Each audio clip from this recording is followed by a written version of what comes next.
கல்யாணம் ஃபிக்ஸ் ஆயிடுச்சா? தமிழ் மேட்ரிமோனிக்கு தேங்க்ஸ் சொல்லணும்.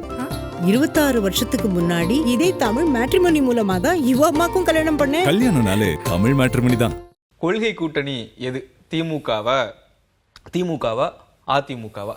தேமுதிக உள்ள வந்ததற்கு பின்பு கொள்கை கூட்டணின்னு நீங்க ஏன் சொல்றீங்க? வாக்கு அரசியலுக்காக தானே நீங்க பரப்புரை மேற்கொள்ளுங்க, இவ்வளவு ஆட்களை உள்ள சேர்க்கிறீங்க அப்படின்றது விமர்சனங்களாக நிறைய இருந்தது. விஜய் பேசினார், எதிர்கட்சி தலைவர்கள் நிறைய பேர் பேசினாங்க. கொள்கை கூட்டணி ஆனாலும் DMK NDA versus India bloc DMK அப்படின்னு தான் தேர்தலை சந்திக்கிறாங்க. கொள்கை கூட்டணி இப்போ எலெக்ஷன் வரப்போகுது ஒரு 10 நாள்ல. கொள்கை கூட்டணி அப்படின்னா இந்த ரெண்டு கூட்டணியுமே நீங்கள் சொல்ல முடியாது. இவர்கள் 2 பேருமே இப்போதைக்கு தேர்தல் வெற்றி என்பதை பிரதானப்படுத்தி அதற்கு தகுந்தாற் போல காம்ப்ரமைசஸை பண்ணிட்டு நகர்றாங்க. இந்த நிமிடத்தில் அவர்களுக்கு உள்ளே இருக்கக்கூடிய மாச்சரியங்கள் எல்லாவற்றையும் கடந்து அதுதான் பிரதானமானது. இப்போ ஒன்றும் இல்லை, நான் இதுக்கு முன்னாடி போன செக்மெண்ட்டில் குறிப்பிட்ட அதே சட்டங்களுக்கு இப்போ நிர்மலா சீதாராமன் ஒரு கடிதம் எழுதி இஷ்யூ ஆச்சு இல்லையா? நீங்கள் நெல்லுக்கான உற்பத்தி அதற்கான அந்த தொகை கொடுக்கக்கூடாதுன்னு. இந்தியா கூட்டணியில் இருக்கக்கூடிய, இங்கே தமிழ்நாட்டில் இந்தியா கூட்டணி கிடையாது, எஸ்பிஏ கூட்டணி, மதச்சார்பற்ற முற்போக்கு கூட்டணி, திமுக கூட்டணியில் இருக்க 23 கட்சி இதை கண்டிச்சிருச்சா?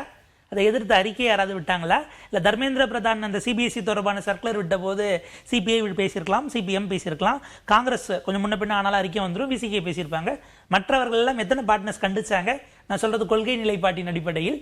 அப்போ அந்த கேள்வி வருது. இந்த ஒட்டுமொத்த நாடாளுமன்ற கூட்டத்தொடர் மசோதாலே அடுத்தடுத்து சர்ச்சைக்குரிய பல மசோதாக்களை கொண்டு வராங்க. அது விவாதத்திற்கு முழுமையாக கொண்டு வரப்படல. இதெல்லாம் இருக்குல்ல, சட்டமாகவே நிறைவேற்றப்படுகிற அளவுக்கு போகக்கூடியது. இப்போ இந்த டீலிமிட்டேஷன் பிரச்சனை குறித்து ஸ்டாலின் தென்னகத்தில் புயலை வீச விட வைக்க வேண்டாம், தென்றலாகவே தொடரட்டும்னு சொன்னாரு.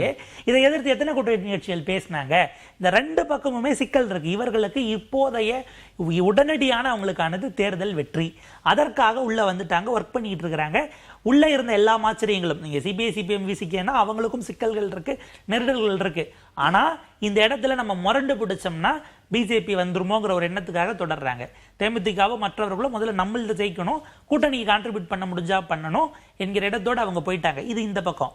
அந்த பக்கம் எடப்பாடி பழனிசாமி அவர்களுக்கான நெருக்கடி. நீங்க 2 ஸ்டாலின் எந்த நேரத்தில் தமிழ்நாடு விசஸ் டெல்லின்னு சொன்னாரோ, 2 கூட்டணிக்குள்ளும் தமிழ்நாடு விசஸ் டெல்லி இன்னும் சிங்க் ஆகவே இல்லை. அது தமிழ்நாடு விசஸ் டெல்லியாக தான் இருக்கு, சிங்க் ஆகலை. ராகுல் காந்தி எப்போது வருவார்? வந்தாலும் பாண்டிச்சேரியில் பேசின மாதிரி திமுகன்னு பேரையே சொல்லாமல் பேசிட்டு போயிடுவாரா? ராகுல் காந்திக்கு இன்னும் ஒரு தீர்க்கப்படாத கணக்கு இருக்கிறது. இங்கே காங்கிரஸ் கட்சியில் இருக்கிறவங்கெல்லாம் வெலை போயிட்டவங்க தான் அங்கே இருக்கிறாங்க. உண்மையான காங்கிரஸ் என்கிட்ட தான் இருக்கு என்று விஜய் சொன்னதற்கு ராகுல் காந்தி தமிழ்நாட்டுக்கு பதில் சொல்ல வேண்டும். அவருடைய ஃபைனல் அசன்ட் இல்லாமல், அவர் கார்கே உள்ளிட்ட இல்லை அங்கே காங்கிரசினுடைய அந்த கமிட்டி, கோர் கமிட்டி முடிவு பண்ணாமல் வேட்பாளர்கள் 28 பேர் வந்திருக்க மாட்டாங்க. அப்ப அந்த இடத்துல உங்கள் கட்சியின் மீது, இன்றைக்கு இருக்கக்கூடிய தலைவர்களின் மீது ஒரு அரசியல் குற்றச்சாட்டை வைத்திருக்கிறார். டி.கே. சிவகுமார் லெவலுக்கு நீங்க பிக்ஸ் பண்ண முடியாது. டி.கே. சிவகுமாரை கூப்பிட்டதே எனக்கு. அப்போ ராகுல் காந்தி தமிழ்நாடு வராததுக்கு திமுக மேல அதிருப்தி இல்லை. எங்க வந்தா இங்க இருக்கிற காங்கிரஸ் தலைவர்கள் கேள்வி கேட்பாங்க, அதுக்கு நம்ம பதில் சொல்லணும், அதுதான் காரணம்னு சொல்றீங்களா? இல்ல, பால்கால் அம்பா அவர்களுக்கு இவங்க ஹசீனா அவங்க ரிசைன் பண்ண பிறகு குற்றச்சாட்டுகள் எடுக்கிறாங்க இல்லையா?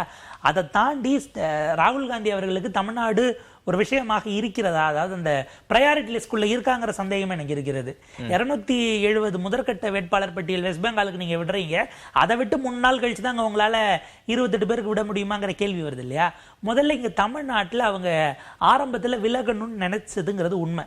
அதை தாண்டி இப்போ அந்த அலையன்ஸை கண்டினியூ பண்ணுவதற்கு வெவ்வேறு விதமான விஷயங்கள், சோனியா காந்தி அவர்கள் தலையிட்டது, ப. சிதம்பரம் உள்ள வந்தது, இதெல்லாம் ராகுலினுடைய முடிவு இறுதி முடிவாக இப்போ வரைக்கும் அங்கே எடுக்க முடியாததுங்கிறது காங்கிரஸ் கட்சிக்கு உள்ள இருக்கக்கூடிய நெருக்கடி. ஆனால் இப்போ திரும்பவும் இவர் கேட்பாரு, எங்களுக்கு அமித்ஷா வரப்போறாரு, அடுத்து மோடிஜி வரப்போறாரு, நீங்க எப்போ வரப்போறீங்க? எடப்பாடி பழனிசாமி அதை கேள்வியாக எழுப்ப போகிறார். இது இங்க இருக்கக்கூடிய தமிழ்நாடு விசஸ் டெல்லி. இவங்களுக்கு வரலங்கிறது பிரச்சனை, எடப்பாடி பழனிசாமி அவர்களுக்கு வர்றதுனால பிரச்சனை இருக்குன்னு நம்ம பார்க்க வேண்டியிருக்கு. இன்னைக்கு நிர்மலா சீதாராமனை விடுங்க, இதுக்கு முன்னாடி ஃபட்னாவிஸ் அவர்கள் பேசியது மெட்ரோ இஷ்யூ ஆச்சு, தர்மேந்திர பிரதானுடைய ஸ்டேட்மெண்ட் இஷ்யூ ஆகுது, ராம்தாஸ் அத்வாலே அவர் எங்கேயோ வந்தார், பாண்டிச்சேரியில் வந்துட்டு அவர் பேசியது அது என்ன அர்த்தம்? எலெக்ஷனுக்கு பிறகு நாங்கள் விஜய் கூட கூட்டணி போவோம்னா எலெக்ஷனுக்கு பிறகு யாருக்கும் பெரும்பான்மை வராதுங்கிறாரு. 217 ஜெயிக்காதுன்னு அது அர்த்தம் நீங்க இன்டர்பிரட் பண்ணா. கடந்த காலத்தில் நரசிம்மராவ் அவர்களுக்கு சொல்லுவாங்க, நரசிம்மராவ் அல்ல, அவருக்கு முன்னாடி மொரார்ஜி அவர்கள் இருக்கும்போது when the prime minister speaks his mouth we loses 10,000 votes அப்படிங்கிற மாதிரி ரொம்ப கலோக்கியலா அப்ப இருந்தா அந்த கட்சியினுடைய மூத்த தலைவர் ஒருத்தர் சொல்வாரு. அவர் பேச ஆரம்பிச்சாருன்னா 10,000 ஓட்டு போயிடணும். இந்த அளவுக்கு அதிகமா பிரச்சாரம் போக போக அது இப்படி ஆகுமான் இருக்கு.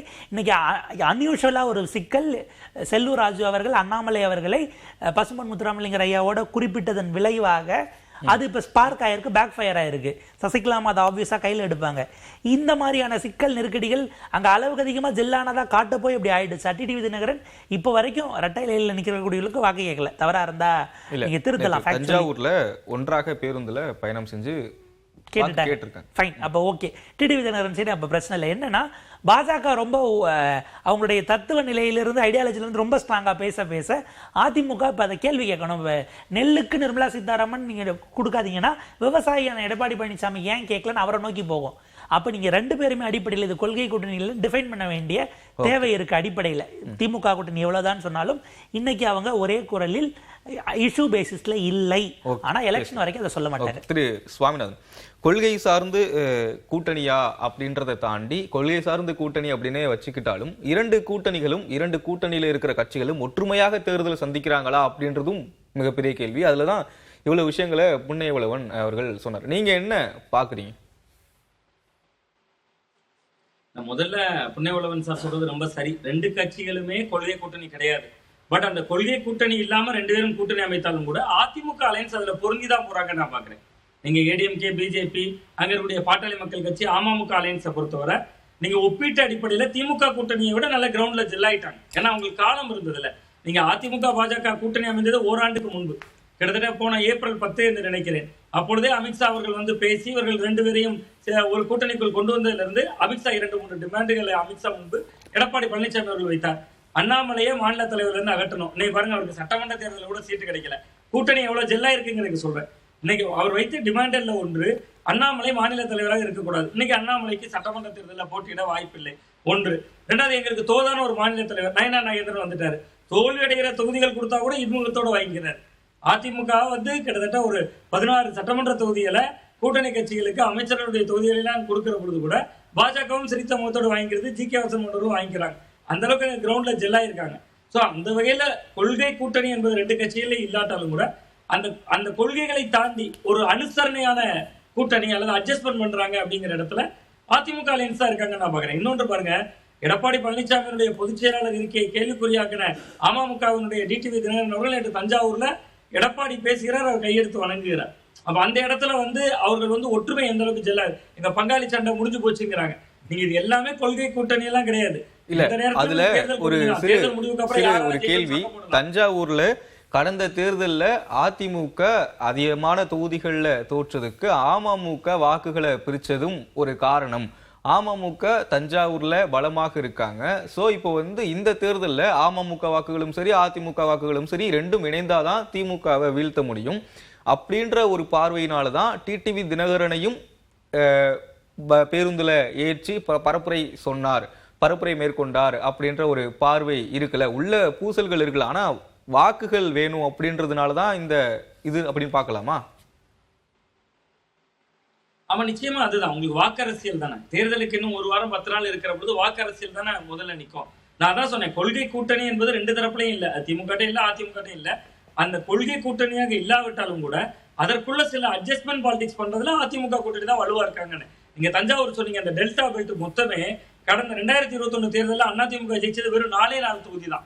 வெறும் 4 சீட்டு தான் ஜெயிச்சாங்க அதிமுக. டெல்டா மாவட்டத்துக்கு ஒரு தொகுதி. ஒருத்தரான வைத்தியலிங்கம் அவர் இன்னைக்கு திமுக, ஆமா மாவட்டத்துக்கு ஒரு தொகுதிங்கிற அடிப்படையில் தான் ஜெயிச்சாங்க. அதுல ஒருத்தரான வைத்தியலிங்கம் அவர் கூட இன்னைக்கு அங்க இல்ல, திமுக பக்கம் போயிட்டாரு, அங்க வேட்பாளர் ஆயிட்டார். சோ இந்த மாதிரி சூழல் இருக்கிறப்ப டிடிவி தினகரன் அவர்களோடு கைகோர்க்கிறப்ப அந்த ஓட்டுகள் தன் பக்கம் ஈல்ட் ஆகும் நினைக்கிறார். அவருமே சொல்றாரு, எங்களுக்குள்ளாடி இந்த பங்காளி சண்டை அதை முடிச்சுக்கிட்டோம் அப்படிங்கிறாரு டிடிவி தினகரன் அவர்களும். சோ அந்த அலையன்ஸ் ஜெல்லாயிட்டாங்கன்னு தான் நான் பாக்குறேன். நீங்க அதே போன்று பாமகவை பாருங்க, பாமகவோட அதிமுகவினர் சேர்த்தா வேலை செய்யறாங்க. ஆனா திமுகல இன்னமுமே காங்கிரஸ் திமுக உறவு நிலைகள்ல பிரவீன் சக்கரவர்த்தி ஒரு பக்கம் சொல்றாரு, எங்களுக்கு ஒரு இடத்துல கிடா விருந்தே ரெடியா இருந்துச்சு, விருந்தே கல்யாண சாப்பாடு ரெடியா இருந்துச்சு, எங்களை கூட்டு வந்து சின்ன தோசை கொடுத்துட்டாங்கிறார். எப்ப பேசணும், இதான் தேர்தலுக்கு 10 நாள் இருக்கு. பிரவீன் சக்கரவர்த்தி பேசுகிறார். திருமாவளவன் அவர்கள் நேற்று பேசுகிறார். என்ன சொல்றாரு, நீங்க வந்து விஜயை முதல்வராக்குவதற்கு வாய்ப்பு இருக்கிறது, 15 தொகுதிகள் வந்து அதனால் மாறுன்னு கணக்கு சொல்றாரு. அப்ப வெல்வோம் 200ன்னு மு.க. ஸ்டாலின் அவர்கள் சொல்றாரு. அது என்ன ஆனது, 234 சிஎம் சொல்றாரு. அந்த மாதிரிதானே களம் இருக்கு. அப்ப அந்த கூட்டணி கட்சிகளுக்குள்ள இருக்கக்கூடிய சூழல்ல இணக்கம் இல்ல. மக்கள் நீதி மையம் ஏன் தேர்தலை சந்திக்கல?